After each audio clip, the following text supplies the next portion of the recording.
Después del culto familiar en la sala, ella salió hacia la antesala y con paso ligero y enérgico alcanzó las escaleras. Arturo Spalding ofreció ayudarla, pero ella respondió: Oh, no, gracias. Soy muy capaz de subir las escaleras por mí misma. Estoy tan activa como cuando era niña. ¿Como cuando era niña?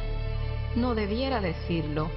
Cuando era niña estaba enferma y débil y con mala salud. Pero ahora el Señor me ha sanado y fortalecido y me siento mejor, mucho mejor que cuando era niña. Casi al final de su carrera, el Dr. Clyde McKay, profesor de nutrición en la Universidad de Cornell en Nueva York, fue introducido a los escritos sobre alimentación y nutrición de Elena White. Se impresionó profundamente y se quedó particularmente intrigado por saber las fuentes de esa información. Preguntó cómo una mujer con casi ninguna educación podía dar consejos de salud tan avanzados para su tiempo. Rechazó la idea de que los había copiado de sus contemporáneos. Después de todo, ¿cómo hubiese sabido cuáles ideas usar y cuáles rechazar de entre la perpleja colección de teorías y consejos sobre salud del siglo XIX? Muchos de los cuales fueron bastante irracionales y han sido descartados desde entonces.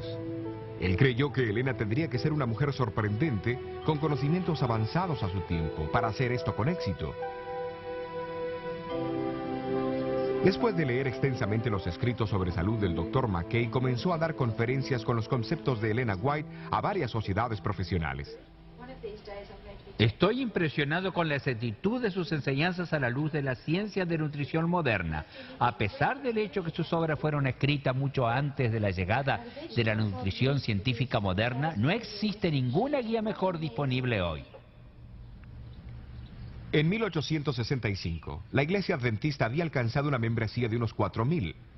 Aunque poseía poca riqueza, había sido recordada en la visión de 1863, que la misma tenía una obra sagrada de alertar a otros sobre salud. Pero ¿cómo la Iglesia alcanzaría este blanco?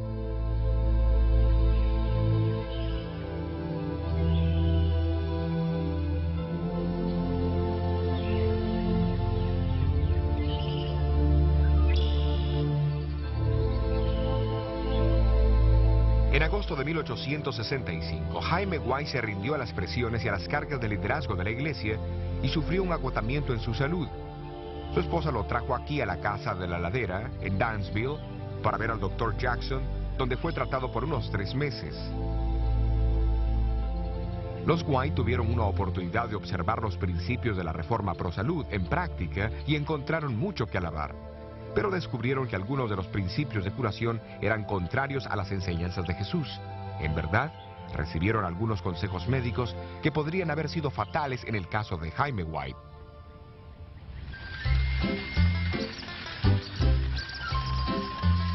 En diciembre, Elena decidió retirar a su esposo de la institución de Dansville y viajaron a Rochester, en el oeste del estado de Nueva York. Muchas oraciones fueron elevadas allí por la salud de Jaime White, y en la Navidad de 1865, Dios respondió al darles un extraordinario regalo de Navidad. Elena White recibió una visión, donde le fue mostrado que la Iglesia debería comenzar con su propia institución de salud, para aquellos que deseaban aprender cómo cuidarse para prevenir enfermedades.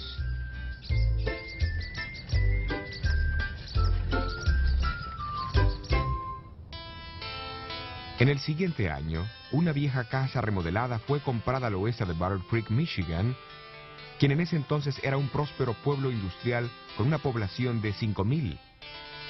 Conocido como el Instituto Occidental de la Reforma Pro Salud, abrió sus puertas en septiembre de 1866 como el primer centro médico adventista del séptimo día del mundo. Circulares anunciando la institución declararon que ningún tipo de droga sería administrado. Solo métodos naturales de curación como el agua, el aire, la luz, el calor, la alimentación, el sueño, el descanso, la recreación, etc., serían empleados. La alimentación significaba una dieta estrictamente saludable, consistiendo de frutas, granos y vegetales.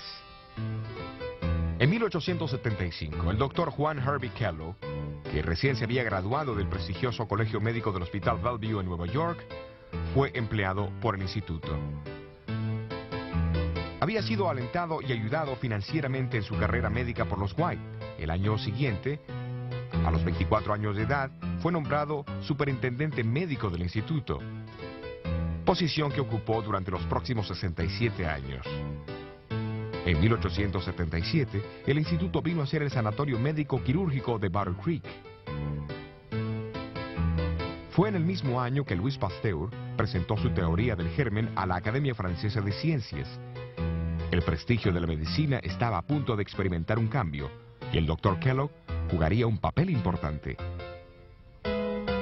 Cuando la reputación del sanatorio se expandió, se agrandaron considerablemente los edificios, y para 1885 era la institución de ese tipo más grande del mundo. A fines de los 1890, el personal contaba con casi 1000. Kellogg llegó a ser muy conocido como administrador, doctor, cirujano, autor, conferenciante, inventor y fabricante de alimentos. Porque leía mucho y viajaba a Europa para estudiar con los doctores sobresalientes de allí, estaba al tanto de todos los últimos adelantos en el conocimiento médico. Fue el autor de casi 50 libros, con una publicación de más de 1 millón de copias. Algunos fueron las primeras obras científicas autorizadas que se publicaron en América en sus campos respectivos. Fundó un colegio de medicina y en su vida realizó más de 22.000 operaciones quirúrgicas. La última cuando tenía 88 años de edad. Sus cirugías eran tan perfectas que la cicatriz de Kellogg llegó a ser una marca de fábrica. Condujo más de 5.000 conferencias públicas a cientos de miles de americanos. Vestido de blanco, regularmente hablaba con el sanatorio sobre los últimos progresos médicos y el sistema de vida saludable que promovió siempre.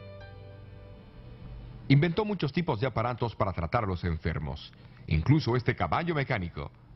El presidente Coolidge usó uno para su ejercicio diario en la Casa Blanca.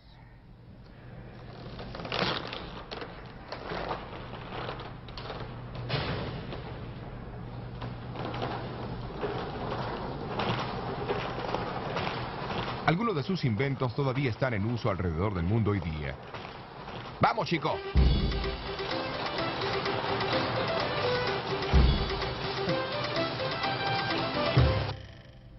Kellogg también produjo variedades de alimentos de salud, incluso los copos de maíz que cambiaron el hábito de desayunar de millones.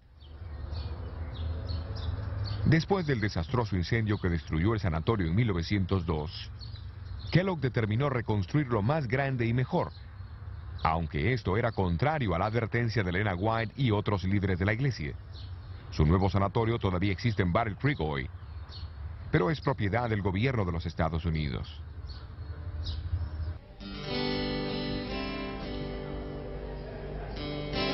Su pórtico y entrada impresionantes acogieron a muchos que vinieron a Kellogg para tratarse y aprender sus consejos sobre salud.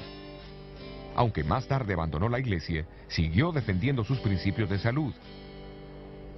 Famosos que lo visitaron durante sus más de 60 años de superintendencia incluyeron el industrial y financista Juan D. Rockefeller Jr., el autor Jorge Bernardo Shaw, el inventor Thomas Edison, el escritor soviético León Tolstoy, el explorador de las regiones polares Raúl Amundsen, la primera mujer en viajar sola a través del Atlántico, Amelia Earhart, y el presidente Guillermo Howard Taft, que está registrado como el paciente número 100.000.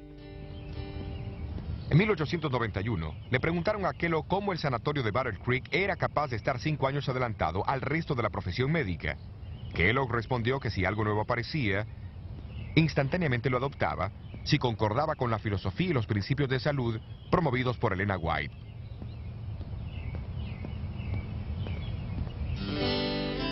En 1901, se informó que 27 sanatorios adventistas y 31 salas de tratamiento estaban en funcionamiento no solo en los Estados Unidos, pero también en Suiza, Dinamarca, Inglaterra, Alemania, África del Sur, India, México, Australia, Nueva Zelanda y en las islas del Pacífico. Elena White vivió en Australia desde 1891 a 1900. Durante su estadía fomentó el establecimiento de salas de tratamiento que fueron operadas inicialmente en Nashville, en los suburbios de Sydney, por 2 enfermeras que se habían entrenado en Battle Creek.